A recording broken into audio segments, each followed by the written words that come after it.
Haleluya. Selamat malam saudara-saudara yang dikasihi oleh Tuhan Yesus Kristus. Kita kembali ada dalam ibadah doa 10 malam, doa Pantekosta.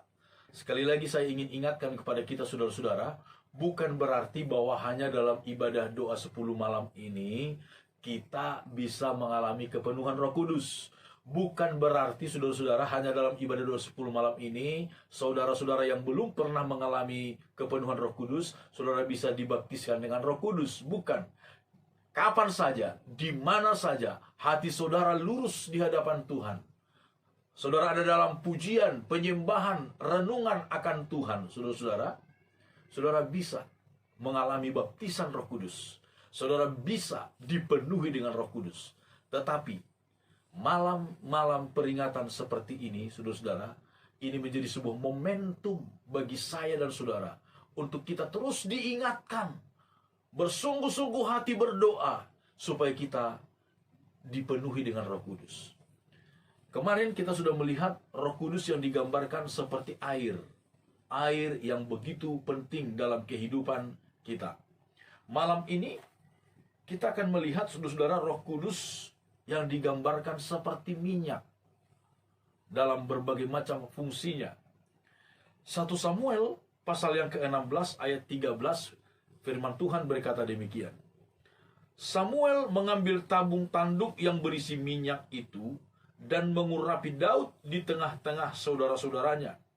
Sejak saat itu dan seterusnya berkuasalah Roh Tuhan atas Daud. Saudara-saudara, ketika Daud diurapi menjadi raja, dalam perjanjian lama, saudara-saudara, diurapinya seseorang adalah merupakan tanda, lambang bahwa sejak saat itu berkuasalah Roh Tuhan atas orang itu. Di dalam perjanjian lama kita tahu ada 3 jabatan yang harus diurapi sebelum mereka menjalankan tugas mereka. Yang pertama adalah seorang raja, dia harus diurapi. Yang kedua adalah seorang imam, dia harus diurapi. Yang ketiga adalah seorang nabi, dia juga harus diurapi sebelum mereka melaksanakan tugas-tugas pelayanan mereka. Nah, ketika seseorang diurapi, maka itu adalah sebuah pertanda, sebuah lambang. Sejak saat itulah Roh Tuhan memenuhi, menguasai orang itu. Seperti yang terjadi dalam kehidupan Daud. Saudara, dalam kehidupan kita sehari-hari, dalam tubuh kita, minyak itu begitu banyak fungsinya. Dalam tubuh kita sebagai manusia, saudara-saudara, yang terdiri dari begitu banyak persendian, yang terdiri dari begitu banyak anggota-anggota tubuh kita. Setiap persendian kita itu membutuhkan minyak, memiliki minyak. Kalau tiap persendian kita itu sudah tidak memiliki minyak lagi, minyak dalam persendian kita itu kering, maka ketika tulang yang satu dengan tulang yang lain dalam persendian itu bertemu, bergesekan satu sama lain, itu akan menimbulkan rasa sakit yang luar biasa. Kita secara rohani, kita sebagai tubuh Kristus, sebagai tubuh Kristus, anggota-anggota dari tubuh Kristus, kalau tidak ada minyak urapan Roh Kudus di dalam kehidupan pribadi-pribadi kita, saudara-saudara, maka sangat-sangat mungkin kita akan saling menyakiti satu sama lain. Dalam persendian, anggota yang satu dengan anggota yang lain, ketika bergesekan satu sama lain, saudara-saudara, pasti akan menimbulkan rasa sakit yang luar biasa. Itu sebabnya begitu banyak kejadian terjadi di dalam gereja Tuhan, dalam jemaat Tuhan, yang satu dengan yang lain bertengkar, berselisih, saling menyakiti begitu rupa. Kenapa? Karena tidak ada minyak urapan Roh Kudus yang melumasi setiap persendian itu. Kalau saja ada minyak pergesekan antara anggota yang satu dengan anggota yang lain sebagai satu tubuh yang hidup itu pasti akan terjadi. Tetapi tidak ada rasa sakit di dalamnya. Justru adalah faedah yang luar biasa. Faedah yang luar biasa. Hasil yang luar biasa yang akan dihasilkan. Bukan rasa sakit. Tetapi kalau tidak ada minyak, saudara-saudara, pergesekan setiap sendi kita itu akan menimbulkan rasa sakit yang luar biasa. Saudara-saudara, dalam kehidupan kita juga minyak itu begitu diperlukan. Minyak diperlukan sebagai untuk lampu, menerangi. Apalah artinya sebuah pelita tanpa minyak? Tidak mungkin pelita itu dapat menyala kalau tidak ada minyak. Saudara-saudara, kita digambarkan seperti terang. Itu sebabnya, saudara-saudara, pelita kita akan dapat menyala kalau ada minyak. Yesus berkata dalam Injil Lukas pasal 12 ayat 35, biarlah pelitamu terus menyala sampai pada hari kedatangannya kembali. Supaya pelita kita menyala, harus ada minyak. Di dalam kitab Injil Matius pasal yang ke-25, ketika Yesus memberikan perumpamaan tentang 5 anak darah yang bijaksana dan 5 anak darah yang bodoh. Mereka sama-sama menanti-nantikan Tuhan. Mereka sama-sama menanti-nantikan Sang Mempelai itu datang. Tetapi sayangnya, lama mereka menanti-nanti sampai mereka semua tertidur. Saudara, gereja juga pasti akan mengalami satu masa seperti orang tertidur secara rohani. Tetapi berbahagialah kita kalau sebelum masa itu datang, saudara-saudara, kita sudah mempersiapkan minyak urapan Roh Kudus untuk menerangi pelita hidup kita sampai Sang Mempelai itu datang.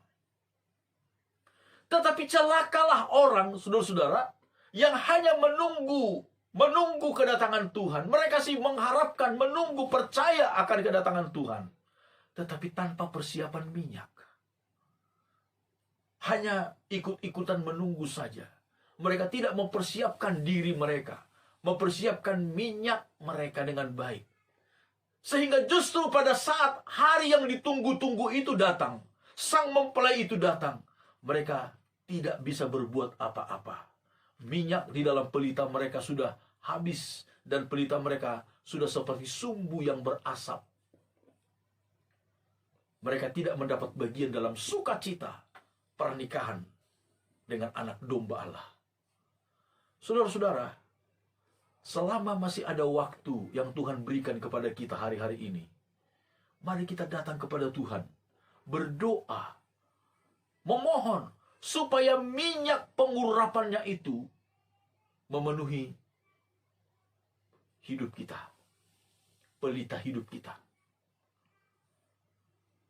Di dalam kitab Wahyu pasal yang ke-6, ketika Rasul Yohanes mendapatkan wahyu dari Tuhan, apa yang akan terjadi pada masa yang akan datang dalam kehidupan Rasul Yohanes. Firman Tuhan berkata demikian, Wahyu 6 ayat 5, dan ketika anak domba itu membuka meterai yang ketiga, aku mendengar makhluk yang ketiga berkata, mari, dan aku melihat sesungguhnya ada seekor kuda hitam, dan orang yang menungganginya memegang sebuah timbangan di tangannya. Dan aku mendengar seperti ada suara di tengah-tengah keempat makhluk itu berkata, secupak gandum sedinar, dan 3 cupak jelai sedinar. Tetapi janganlah rusakkan minyak dan anggur itu. Saudara-saudara, ini adalah sebuah nubuatan apa yang akan terjadi kemudian di hari-hari sebelum hari kedatangan Tuhan. Mungkin di hari-hari kita saat ini, atau mungkin pada waktu yang akan datang. Akan ada resesi yang luar biasa. Semua akan ditimbang dengan ukuran yang sangat tepat. Tidak ada lagi kemurahan, saudara-saudara. Tidak ada lagi toleransi. Semua harus diukur persis. Secupak gandum sedinar, 3 cupak jelai sedinar. Upah dari satu orang sehari hanya untuk dirinya sendiri. Itu pun hanya untuk gandum saja. Lauk pauknya nggak tahu dari mana. Saudara-saudara, ini menggambarkan satu situasi yang begitu sulit, yang begitu sukar. Saudara-saudara, tetapi dalam masa yang seperti itu, firman Tuhan berkata, ada sebuah larangan kepada si perusak. Jangan rusakkan minyak dan anggur. Kalau Tuhan sudah memberi perintah, saudara-saudara, siapapun juga tidak ada yang bisa melanggar ketentuan Tuhan. Artinya, saudara-saudara, minyak, orang yang dipenuhi dengan minyak urapan Roh Kudus, itu tidak akan mampu dirusak oleh si perusak. Sekalipun dunia akan terjerumus ke dalam resesi yang semakin hebat, saudara-saudara, percayalah, orang yang dipenuhi dengan minyak urapan Roh Kudus akan dipelihara oleh Tuhan. Tidak akan mampu dirusak oleh si perusak itu. Itu janji Tuhan bagi kita. Itu janji Tuhan bagi saya dan saudara. Saudara-saudaraku, biarlah kita berdoa hari-hari ini. Ini adalah saat-saat yang paling baik untuk kita berdoa kepada Tuhan, memohon kepada Tuhan, supaya minyak urapan itu, yaitu Roh Kudus. Roh Kuduslah minyak urapan itu. Bukan minyak yang dari Israel, minyak zaitun.